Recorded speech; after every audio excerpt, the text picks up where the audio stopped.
mazuva ano ndogara ndiri kutaura chokwadi kuti zvinhu zvese zvinenge zvichingoita ini ndenyingoti ZANU-PF iri wrong.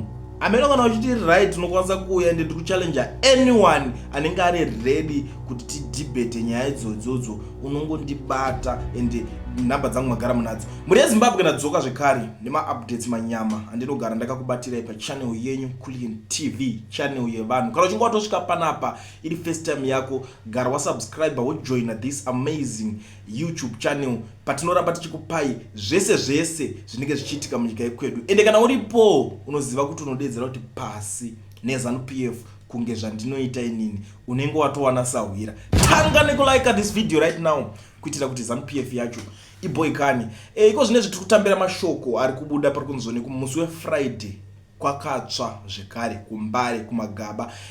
Situation yekuMbare situation yakanyanyisa kurwadza vanhu pakatsva Mbare Musika paipa ende takaona zvakaitika. Vamwe vakatofacha yako nemastress unozonzi aningo yakazongodai yakangorwara vangodidi, vamwe vakabroka, vamwe vakadzokera kuzero, vakashungurudzika, vakatanga kutambura. Ndobva pazouya iyo government yakati chip in yapindira muchino, ndobva vatanga kuvaka musika wavakwa. The next thing chatakazonzwa after pavakwa musika uya takazonzwa panzi President Emerson Mnangagwa vakuenda kunoita kunovhura musika wekuMbare. Makavaona mifananidzo yavo vachitenderera muMbare musika zvisingaite. But takataura zvakawanda pamusoro penyaya iyoyo tichiti is it necessary or was it necessary kuti president anze aende kunokomishena musika. Vamwe vakati hazvina musoro, vamwe vakataurawo zvavakataura, vamwe vakati hazvina zvakaipira, asi nyaya yakanyanyisa kuzorwadza vanhu ndiye mari dzemarent house dzanga dzakuchajwa vanhu kuMbare musika.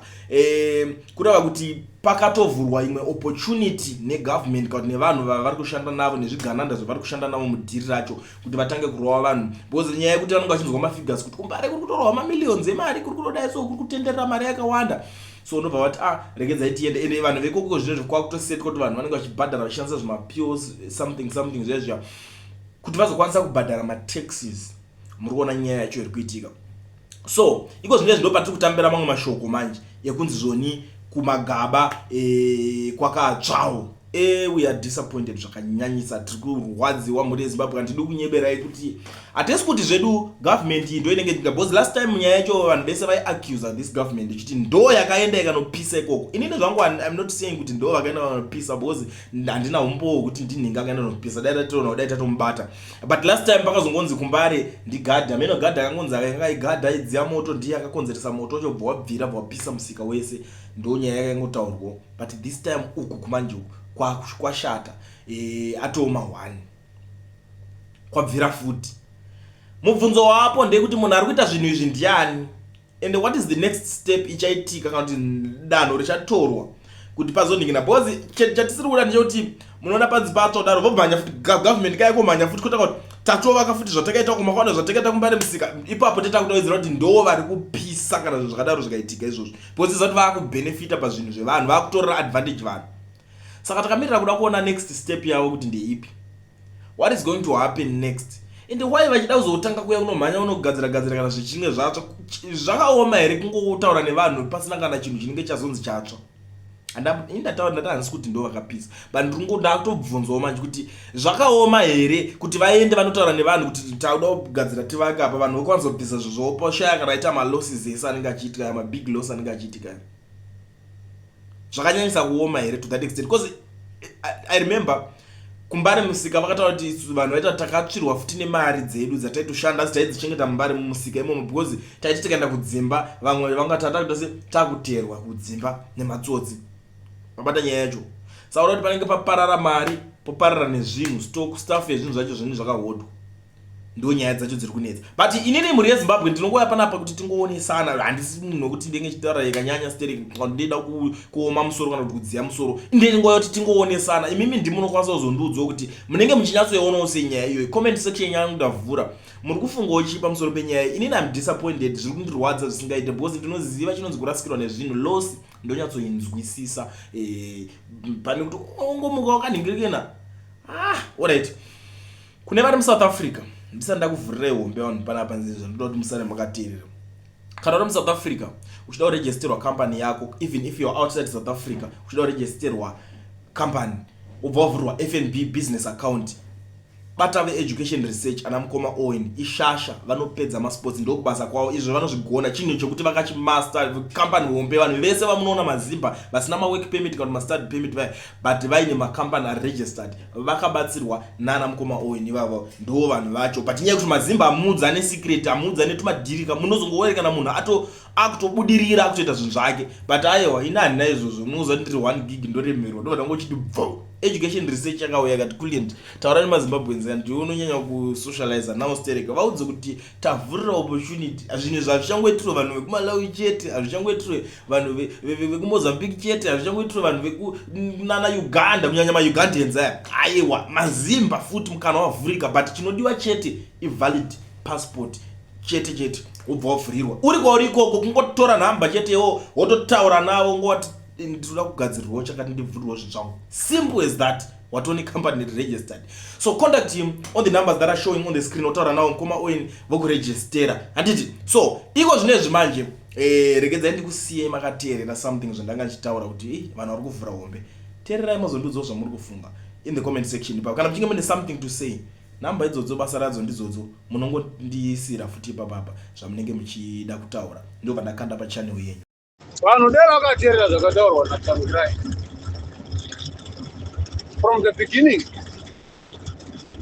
Tangirai anga ari mushandi wehurumende from the beginning. Tangirai tanga revolution yokuchinja nyika. We supposed to be far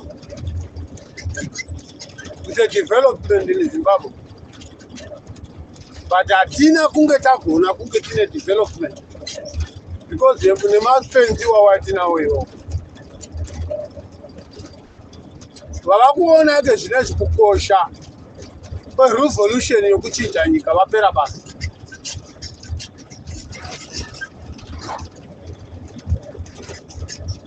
Vavakuona kukosha kwerevolution vapera basa. They are finished.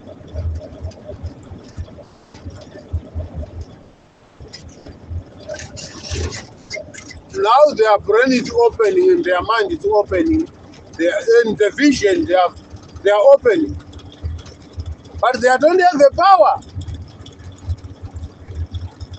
A person like Chamisa, a person like Babakeza, a person like Nyoka Mapu, a person like Father Emael. Always those people, they are speaking the truth. But because of you people, mangamuri mabenzi, varume venyu vakaenda kutogwesherana nenjari uku, vodzoka ikoko mabhurubha abooke sure, vasina nhumbi dzokupfeka. Maakudaniwa neZANU-PF, mourayirwa zvimombe 3 kana kuti 4. Mopuwe nyama yacho yamakanga muchidya panguva yaMugabe muchinayo. Mopuwa t-shirt yakapfeka yakadhirowiwa yakapikichiwa Mugabe. How many thousands of dollars or thousands of Zimbabwean money, thousands and millions of money they are wasted to print those t-shirts and capes and scarves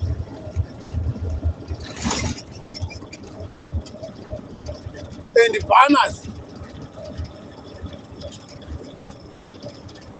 Why don't you tell them about it? You're supposed to pay us this money. Rather to stop to print the t-shirt and you can give to the people, or you can buy the medication to the hospital with this money what you print for the regalia and the capes. To request the capes, the person has a company to modify that capes to a billionaire. You said, Baba Mnanga got no tender, I know Makatipa capes, Makatipa t-shirt, Baba Mnanga got no good eye.